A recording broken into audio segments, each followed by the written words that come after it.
Por favor, apaga la luz, ponte cómodo, porque voy a empezar. Vamos a empezar con esta noche de terror. Hace un tiempo, una persona me escribe un correo. Es de esos correos que se me hacen muy interesantes. Y no es que los demás no lo sean. Pero el título que le pusieron, híjole, no entendía por qué. Ahorita ustedes van a saber por qué. Esa persona me cuenta que él trabaja como sepulturero. Él se dedica a hacer o excavar estas fosas donde entierran a los cuerpos, a los fallecidos. Él se dedica a limpiar y darle mantenimiento a un cementerio en su localidad. Esta persona por las noches, algunas noches a la semana, trabaja también como velador. Lo curioso de esto es que dice, mi bisabuelo se dedicaba a esto, mi abuelo se dedicó a esto, mi padre se dedicó a esto y ahora yo me dedico a esto. Lo curioso es que él es pues uno de los hermanos más pequeños de 4 y de los 4 él fue el único que siguió pues con este legado de trabajar en estos centros de descanso como son los cementerios. Lo curioso, amigo, es que él me cuenta que desde que era muy pequeño él siempre quiso acompañar a su papá. No le daba miedo, a pesar de que él sabía que era un lugar donde pues descansan los restos de tanta gente.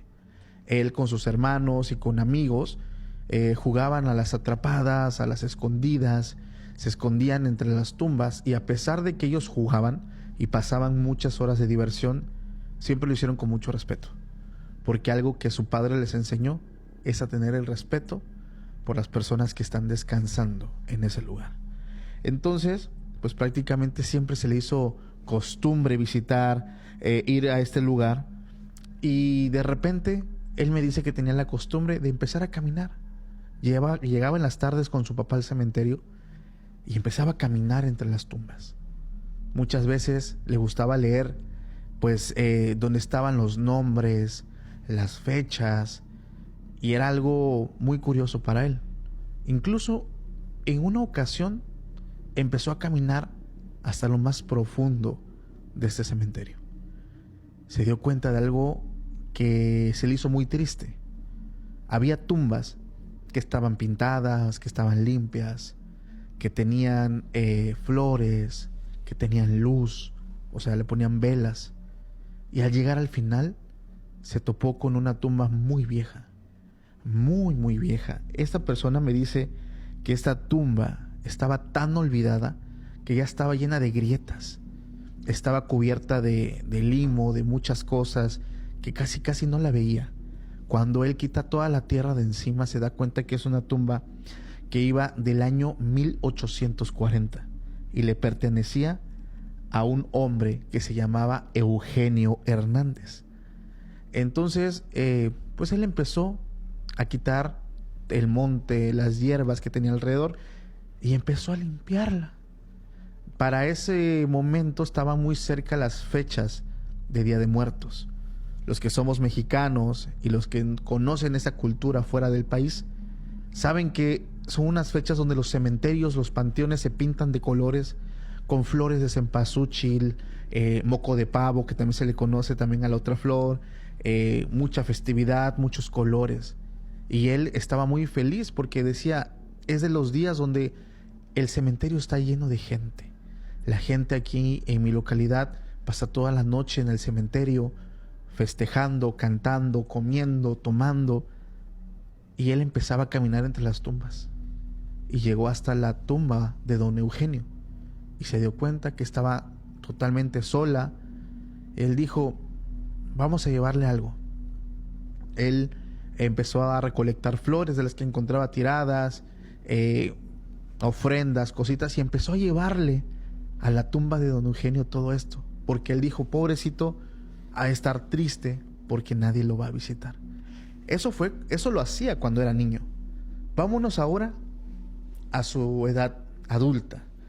Él se queda ya trabajando como panteonero, pero él me dice, después de la muerte de mi papá, fue cuando empezó a suceder lo inexplicable. Él cuenta algo muy triste que suele suceder en muchas familias. Hay muchos hermanos, pero pocos se hacen cargo de los padres. Para ese punto, él era el único hijo que se quedó con su papá. Los demás hermanos tomaron caminos diferentes, pero nunca lo iban a ver. Él decía, yo veía a mi padre, ya estaba grande de edad, y se deprimía porque ninguno de mis hermanos venía a verlo. Yo era el único que estaba con él. Mi papá empieza a enfermar y yo lo empiezo a cuidar.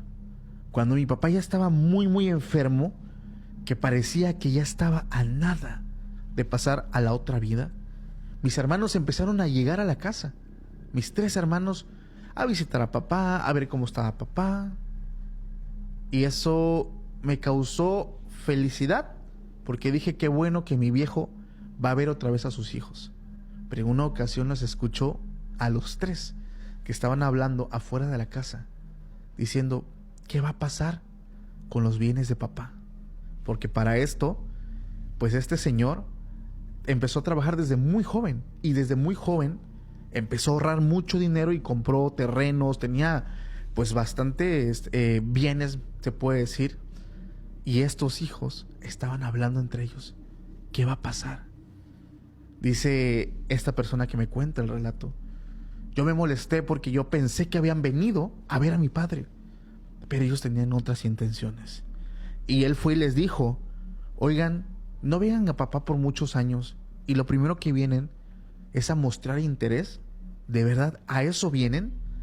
Y uno de ellos, el mayor, le dijo, a ti se te hace fácil decirlo, porque tú tienes seguramente todo esto garantizado para ti y tú lo quieres para ti. Y él le dijo, para nada, yo no me interesa nada de mi papá, me interesa que él se vaya bien y se vaya feliz. Ustedes si quieren los bienes, yo no los quiero. Yo realmente amo a mi padre.